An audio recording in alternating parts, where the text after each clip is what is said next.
Market में एक IPO ऐसा ब्लास्ट होने वाला है जिसकी कि हम सोच भी नहीं सकते। शायद ये ऑलमोस्ट जब लिस्टेड होगा तो ये शायद डबल का रिटर्न हमें दे जाए। तो इसी के बीच चलते हैं इस भागदौड़ वाली आईपीओ लाइन के पीछे हम भी, और साथ ही कंपनी का नाम जान लेते हैं। जी हाँ, आप सभी को पता होगा, बात हो रही है बजाज हाउसिंग फाइनेंस की बात हो रही है। इसकी अगर कंपनी की हम बात करें तो कंपनी एक non deposit housing finance company है जो 2008 में स्टार्ट हुई थी और 2015 तक ये नेशनल हाउसिंग फाइनेंस के अंडर रजिस्टर्ड हो गई थी। साथ ही 2018 तक इसने मोर्टेज लैंडिंग मतलब जो कि किसी की प्रॉपर्टी है, आप अपने प्रॉपर्टी के अगेंस्ट अगर लोन लेना चाहते हो या गोल्ड के, तो ये सब गिरवी रख कर भी लोन देने के लिए ये कंपनी रेडी हो चुकी थी। जी हाँ, साथ ही आरबीआई ने भी इसे अपर लेवल एनबीएफसी कैटेगरी में शामिल कर दिया था, क्योंकि हमें पता है कि बजाज तो हर फील्ड में जानी जाती है। तो और आज भी आप बजाज फिल्म्स और बजाज फाइनेंस इन सब के नाम इजीली बच्चा बच्चा जानता है। तो इस के चलते हम कंपनी का देख लेते हैं, क्योंकि ये सेकंड लार्जेस्ट फाइनेंस कंपनी है और जिसका कि आईपीओ 9 सितंबर से 11 सितंबर के बीच लिस्टेड होने जा रहा है। साथ ही प्राइस बैंड ओपन होने जा रहा है। साथ ही प्राइस बैंड जो है वो 66 रुपीज़ से 70 रुपीज़ की पर शेयर होगा। ऑलमोस्ट 70 रुपये के आसपास ये आप लोगों को मिलेगा। लॉट साइज़ जो है उसका 214 शेयर्स का होगा, जो कि आपको 15,000 की लाइन में इसको आप मान के चलिए कि आपका 15,000 आपको इन्वेस्ट करना पड़ेगा। अगर ये अलॉटमेंट आप लोगों को नहीं होता है आईपीओ का, तो नेक्स्ट डे अलॉटमेंट डेट के नेक्स्ट डे आप लोगों के अकाउंट में ये पैसा वापस आ जाएगा। तो उससे डरने की आपको कोई ज़रूरत नहीं है। साथ ही अगर इसका फ्रेश इशू साइज़ देखें तो वो 6,56,000 करोड़ का है और ऑफ़र फॉर सेल जो है वो 30,000 करोड़ की है। साथ ही ये जो कंपनी है ये आप अपने जो इनके ऑलरेडी कस्टमर है, बेसिकली जो इन्वेस्टर्स हैं, वो उनके लिए अलग से ये आईपीओ रिजर्व करके रखती है ताकि उन लोगों को इसका फ़ायदा हो जाए।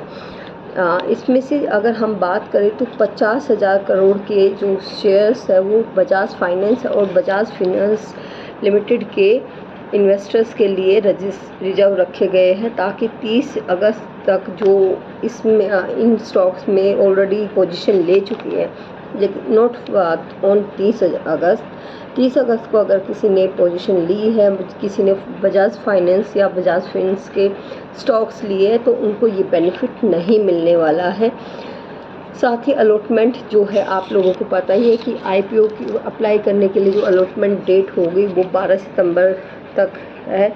और उसके बाद अगर लिस्टिंग जो है 16 सितंबर को रखी गई है। और प्राइस रिफ़ंड आपको मैं पहले ही बता चुकी हूँ कि आईपीओ ना मिलने पर आपको नेक्स्ट डे आपके अकाउंट में वो पैसा रिफ़ंड हो जाएगा। और कंपनी किस फील्ड में कैसे इस पैसे को यूज़ करेगी वो भी आप लोगों को पता है कि कंपनी कई बार आईपीओ ही इसी लेकर आती है क्या, ताकि कंपनी ज़्यादा से ज़्यादा फंड इकट्ठा कर सके और अपना अच्छे से रन अप कर सके।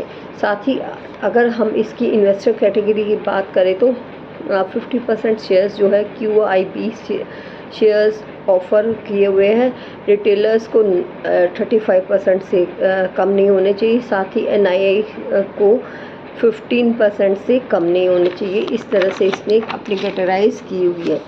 और कंपनी जो है अगर उसका पूरा ऑल ओवर हम बात कर लेते हैं कि कंपनी की रेवेन्यू क्या है, एसेट्स क्या है, प्रॉफिट क्या है, साथ ही इन सब की हम बात कर लेते हैं। कंपनी की जो एसेट्स है वो लगातार बढ़ती जा रही है। 31 मार्च 2023 को जो थी ये 81 करोड़ के आसपास थी, 81,000 करोड़ के आसपास, और 30 जून को ये 88,000 करोड़ के आसपास थी। साथ ही रिवेन्यू जो था कंपनी का ऑलमोस्ट 34% बढ़ा है। मार्च 2023 में जो ये 5665 करोड़ था, जो कि मार्च 24 में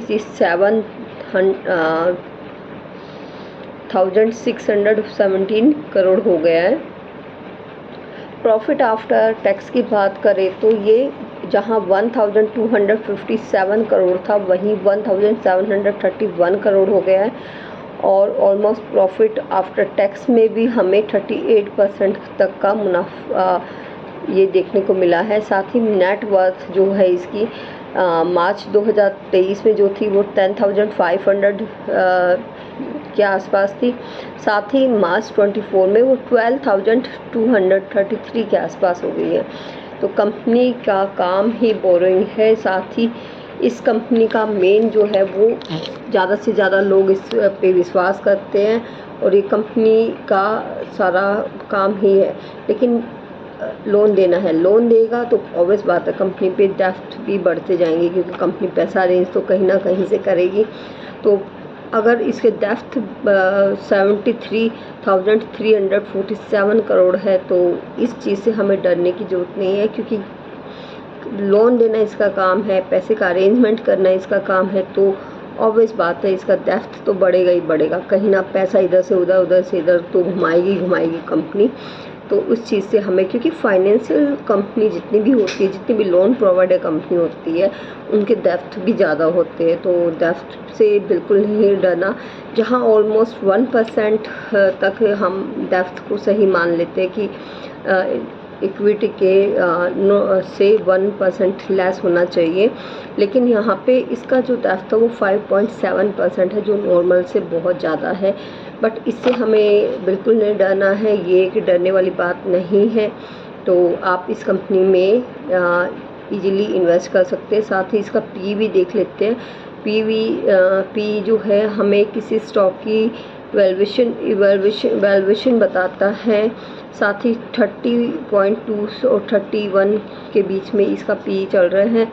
अगर इसके इस कंपनी बजाज फाइनेंस और बजाज फिंस का पी देखें तो बजाज फाइनेंस का 30 है और बजाज फिंस का 35 है। अगर इन सब का कंपैरिजन करें तो पी के हिसाब से भी कंपनी काफ़ी अच्छी है। साथ ही सबसे बड़ी बात ये है कि इस कंपनी में इन्वेस्ट करने के लिए, इस आईपीओ में पैसे लगाने के लिए आपके पास होना चाहिए डीमैट अकाउंट। और डीमैट अकाउंट आप कई बार अपने रिलेटिव्स का भी खुला सकते हो, अपने फैमिलीज़ के थ्रू भी अप्लाई कर सकते हो, ताकि चांसेस ज़्यादा हो आपको अलॉटमेंट के। चलिए इसके कुछ पॉजिटिव नेगेटिव इम्पैक्ट्स भी देख लेते हैं। साथ ही इस कंपनी जैसे सेकंड लार्जेस्ट फाइनेंस कंपनी है AUM एसेट्स की उसमें, और साथ ही बजाज की सब्सिडी होने के लिए इसकी जो है ब्रांडिंग ऑटोमेटिकली होती है। बजाज बजाज बजाज, बच्चा बच्चा जानता है बजाज। बजाज की चाहे स्कूटर है, मुझे तो याद है मैं बचपन में स्कूटर, बजाज का स्कूटर वही एक याद था मुझे।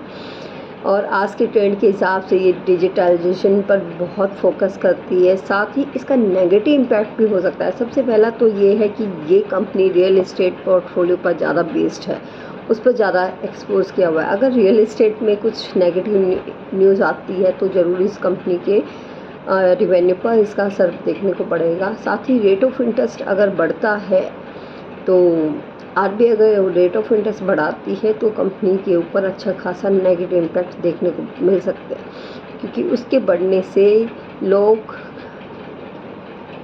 कंपैरिजन करने लग जाएंगे कि हमें हाउसिंग लोन लेना है या कैसे अरेंज करना है।